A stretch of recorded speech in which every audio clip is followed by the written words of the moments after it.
ओम नमः शिवाय, जय महाकाल। आप सबको पता है कि सावन का बहुत ही पवित्र महीना चल रहा है और इस बार का जो सावन है वो तो 59 डेज 59 दिनों का है। और आपके जीवन के जितने भी कष्ट होंगे ना, इस बार सावन के महीने में सारे कष्ट आपके दूर होंगे। पूज्य गुरु जी की कथा से सुन के बहुत अच्छे से बताऊंगा। ये दिन आ गया है गन्ने के रस को दोनों हाथों से चढ़ाने का, बहुत ही सुंदर सा, बहुत ही अद्भुत उपाय है। तो करिएगा, जितने भी कष्ट होंगे वो दूर होंगे। लेकिन सबसे पहले आपको बता दूं, इस पूरी वीडियो में हम लोग 4 बहुत ही प्यारे उसे उपाय की बात करेंगे जो कि सावन के महीने में नियमित रूप से आपको ज़रूर करने चाहिए। ठीक है, चलो सबसे पहले हम लोग उपाय की बात करते हैं जो कि गन्ने के रस का है। इसके पहले बताने से पहले सबसे पहले फ़ायदा समझो। इस उपाय को करने का 3 सबसे बड़े फायदे हैं। पहला है कि इस उपाय को करने से आपकी सरकारी नौकरी, जिसको हम लोग बोलते हैं गवर्नमेंट जॉब, जल्दी लगती है। दूसरा, अगर आपकी कोई विश है, मनोकामना है तो वो पूरी होगी। तीसरा, आपके घर का कोई व्यक्ति अगर बीमार चल रहा है ना तो वो भी इससे दूर होगा, मतलब दूर मतलब कि बीमारी उसकी खत्म होगी। ठीक है, चलो समझते हैं। स्क्रीन पर आपको दिख रहा होगा गन्ने के 2 ग्लास दिख रहे हैं जिसमें 2 व्यक्ति ने पकड़े हुए हैं, है ना। इसी तरीके से आपको भी चाहिए होगा 2 ग्लास गन्ने के। लेकिन जब आप गन्ने का रस लोगे, आज के टाइम पे तो हर गली नुक्कड़ पे गन्ने का रस मिल रहा है ना। 10-10 रुपए के 2 गिलास लेना। लेकिन जब आप उनसे गन्ने का रस निकलवाना तो उनसे कहना, भैया देखो इसको हमें भगवान को चढ़ाना है, समर्पित करना है, तो इसमें ना तो आप नमक डालोगे, ना तो आप इसमें बर्फ डालोगे, ना तो नींबू डालोगे, ना पुदीना डालोगे, ना पालक। मतलब कहने का क्या है कि बिल्कुल सादा सादा हमें निकाल करके साफ साफ दे दो। ठीक है, इतना काम कर लिया। उसके बाद दोनों गन्ने को गिलास को लेके चले जाना महादेव के शिवलिंग के पास। इस उपाय को घर पे नहीं कर सकते, मंदिर में ही करना है। किसी भी मंदिर में कर सकते हैं, कोई इशू नहीं है। सुबह करना चाहो सुबह करो, शाम को करना चाहो शाम को करो, है ना। फेस रखेंगे उत्तर दिशा यानी कि नॉर्थ डायरेक्शन। दोनों हाथों में अपने एक एक गिलास को पकड़ेंगे और एक साथ जल की धार को महादेव के शिवलिंग के ऊपर गिराएंगे। यहां पर महादेव का एक बहुत ही प्यारा सा नाम बोलना होगा और वो नाम है एकांक्षी महादेव। फिर से बोल रहा हूं, नाम नोट करना चाहो नोट कर लो।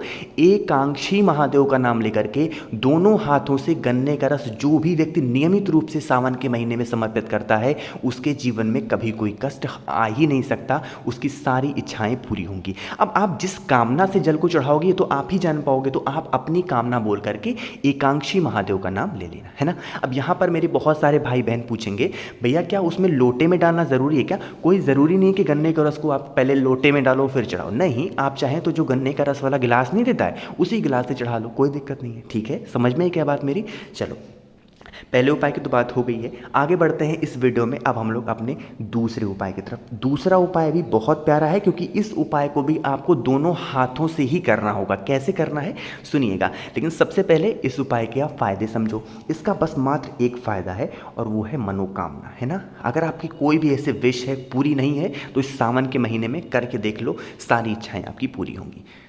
देखो यहाँ पर स्क्रीन पर आपको दिख रहा होगा बेलपत्र, दिख रहा है ना। हमें कितने बेलपत्र चाहिए? आपको लेने होंगे 5 बेलपत्र। गिन करके 5 बेलपत्र लेना जो कहीं से कटे पिटे हुए ना हो, बहुत ही प्यारे होने चाहिए। ठीक है, ले लिया 5 बेलपत्र। साथ ही साथ लेना होगा तांबे का लोटा। लेकिन यहाँ पर थोड़ा सा नियम है, वो नियम है कि हमें 2 कलश के पात्र चाहिए। अब वो 2 पात्र, अगर आपके पास 2 तांबे का लोटा है तो सोने पे सुहागा है, अगर है तो बहुत अच्छी बात है, नहीं है तो कोई सा भी 2 पात्र, चाहे 2 स्टील ले लो, एक तांबा एक स्टील ले लो, एक पीतल एक तांबा ले लो।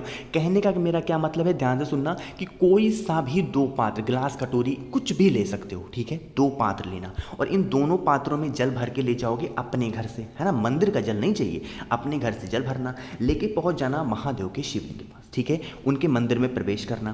फेस रखोगे किधर? हमेशा बताता हूं उत्तर दिशा यानी कि नॉर्थ डायरेक्शन। ठीक है, फेस रख लिया अपना और उसके बाद आपने हाथ में जो 5 के 5 बेलपत्र है वो महादेव के शिवलिंग के ऊपर समर्पित कर दे जाना। एक एक करके रखना, अपनी मनोकामना कहते जाना। ठीक है, समझ में ये बात?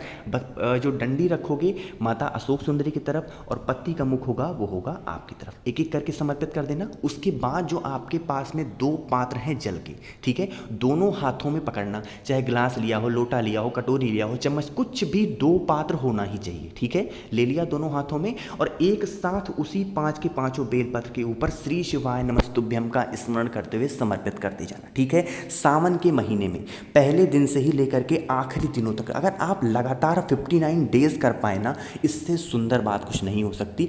करके देखिएगा, कभी कोई जीवन में आपको उपाय करने की ज़रूरत ही नहीं पड़ेगी। 2 लोटे वाला ये जो उपाय है ना, बहुत इफेक्टिव है, बहुत सुंदर है। अगर एक दिन छूट जा रहा है, 2 दिन छूट जा रहा है, तो अभी से ही एक नियम बना लो कि मैं हर हफ्ते, मैं रोज़ नहीं चढ़ा सकती महादेव, हमें माफ़ करें, मैं हर हफ्ते चढ़ाऊंगी। तो हर हफ्ते का नियम बना लो, बस वो काम एक नियम से होना चाहिए। अब मान लो आपने नियम बना लिया कि मैं रोज़ चढ़ाऊंगी, अब रोज़ नहीं चढ़ा पाओगे तब तो आप अपने ही वादे से मुकर जाओगे, तो भगवान कैसे मुकरेंगे, नहीं है ना? समझ रहे हो ना मेरी बात को? तो अपने हिसाब से पहले एक वादा करो कि मैं हर हफ्ते चढ़ाऊंगी, हर महीने चढ़ाऊंगी, इस तरीके से नियम बना के कर लेना, ठीक है? समझ में आई बात? चलो 2 उपाय तो हो गए, आगे बढ़ते हैं। अब इस वीडियो में हम लोग अपने तीसरे उपाय की तरफ, इसके क्या फ़ायदे हैं और कैसे करना है ये बताने से पहले एक छोटा सा काम कर दो। मैं भी आपका भाई हूँ, तो भाई का चैनल जल्दी से कर दो लाइक, और हाँ, अगर कुछ पूछना रहा करें नीचे कमेंट में पूछा करिए, और आवाज़ जो भी लोग पहली बार सुन रहे हैं चैनल को सब्सक्राइब करना, ठीक? चलो समझते हैं।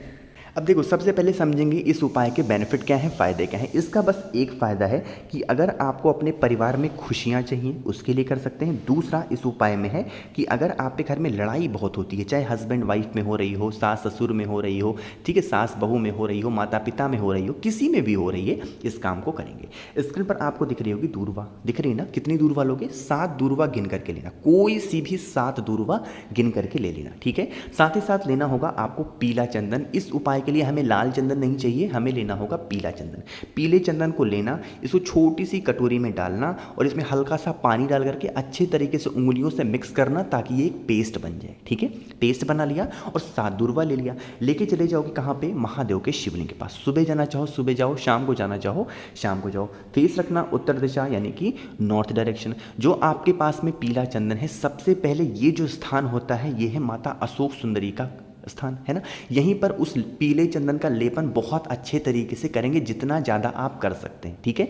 चंदन का लेपन करने के बाद जो आपके पास में 7 दूरवा है ना, वो यहीं पे आपको समर्पित करना होगा उसी चंदन के ऊपर, ठीक है? श्री शिवाय नमस्तुभ्यम का स्मरण करते हुए डंडी रखोगे बाहर की तरफ, और जो पत्ती का मुख होना चाहिए वो होगा महादेव की तरफ। इतना करने के बाद 1 लोटा शुद्ध जल तांबे के लोटे से महादेव के शिवलिंग के ऊपर समर्पित करेंगे। श्री शिवाय नमस्तुभ्यम का ध्यान करते हुए, स्मरण करते हुए जो जल चढ़ाओगे, जल बहता हुआ इसी चंदन से, इसी दूरवा से नीचे गिरेगा। देखो, बहुत तेजी से जल मत चढ़ाना, अगर बहुत तेजी से चढ़ाओगे तो दूरवा नीचे गिर जाएगी। इसीलिए मैं कहता हूँ जल चढ़ाओ बहुत धीरे धीरे, स्लो मोशन में, ठीक है? जल चढ़ाओगे, इसी दूरवा से होता हुआ जल नीचे गिरेगा। इस जल को किसी पात्र में रोक लेना, ठीक है? रोकने के बाद महादेव से प्रार्थना करना कि हमारे घर में लड़ाइयाँ बहुत होती हैं, आप हमारे घर से क्लेश वगैरह को खत्म कर दें। प्रार्थना करने के बाद जो 7 दूरवा आपने चढ़ाई है, उस 7 दूरवा को इसी कलश के अंदर डाल देंगे और लेके चले जाएंगे आप अपने घर पे, ठीक है? घर पहुंचते ही सभी कमरों में उसी दूरवा से उस जल को छिड़क देंगे, श्री शिवाय नमस्तुभ्यम का ध्यान करते हुए, स्मरण करते हुए। वॉशरूम को छोड़ करके सभी कमरों में छिड़क देंगे। छिड़कने के बाद जितना जल बचा हुआ हो, दूरवा के साथ किसी भी पेड़ वगैरह के नीचे आप ले जा करके डाल देना, ठीक है? एक नियम बनाओ कि मैं हर हफ्ते इस उपाय को करूंगी, करके देख लेना, कभी भी आपके घर में लड़ाई झगड़े होंगे ही नहीं, ठीक है? समझ में आई बात? चलो 3 उपाय तो हो गए, आगे बढ़ते हैं। इस वीडियो में हम लोग अब अपने चौथे उपाय और इस वीडियो का आखिरी उपाय है। इस आखिरी उपाय का एक फ़ायदा है, और वो फ़ायदा है कि अगर आपको कुछ खरीदना है ना, कि अगर आपकी कोई ऐसी विश है जो कि हमारी ये इच्छा है कि हमें साइकिल खरीदना है, हमारे घर में बाइक होनी चाहिए, हमारे घर में कार होना चाहिए, हमारे घर में अपना खुद का घर होना चाहिए, तो इस उपाय को करेंगे, ठीक है? सावन का पवित्र महीना है, करके देखना। स्क्रीन पर आपको दिख रहा होगा बेलपत्र, दिख रहा है ना? कितनी बेलपत्र लोगे? 5 बेलपत्र, गिन करके 5 बेलपत्र लेना। साथ ही साथ आपको लेना होगा यहाँ पर चंदन। आपकी यहाँ पर ऊपर है, आपकी इच्छा हो तो लाल चंदन ले लो, या फिर आपकी इच्छा हो तो पीला चंदन ले सकते हो, दोनों में से कोई सा भी चंदन लेना। और जितनी भी बेलपत्र आपने ली है ना, उस बेलपत्र के इस बड़ी वाली पत्ती पर आपको उस चंदन को एक बिंदी लगाते हुए चले जाना है, ठीक है? किसका नाम लेके लगाओगे? विश्वकर्मेश्वर महादेव। कौन से नाम? महादेव, विश्वकर्मेश्वर महादेव के नाम से एक एक बिंदी लगा देना, ठीक है? और आपकी जो भी इच्छा है, जो भी चाहत है, जो आपको खरीदना है, जो आपको पाना है, उस इच्छा से फेस रखना उत्तर दिशा, नॉर्थ डायरेक्शन, और 5 की 5 बेलपत्र को विश्वकर्मेश्वर महादेव के नाम से महादेव के शिवलिंग के ऊपर चिपकाते हुए चले जाना, ठीक है? सावन के महीने में यह उपाय भी एक नियम के साथ करके देख लो। आपकी जो भी खरीदने की इच्छा है, जो भी पाने की इच्छा है, सारी इच्छाएं आपकी पूरी ज़रूर होंगी, ठीक है? तो उम्मीद करता हूँ सारी चीज़ें आपको समझ में ज़रूर आई होंगी। आज आपको मेरी आवाज़ अच्छी नहीं लग रही होगी क्योंकि मेरा गला ख़राब है, मुझे सर्दी हो रखी है, फिर भी अगर बुरा लगा हो कुछ तो उसके लिए माफ़ी चाहता हूँ। तो वीडियो पसंद आई हो तो लाइक कर सकते हैं, कुछ पूछना हो, नहीं समझ में आया, नीचे कमेंट में पूछ सकते हैं। और हाँ, जितने भी भाई बहन मेरी आवाज़ पहली बार सुन रहे हैं तो चैनल को सब्सक्राइब करिएगा। ओम नमः शिवाय, जय महाकाल।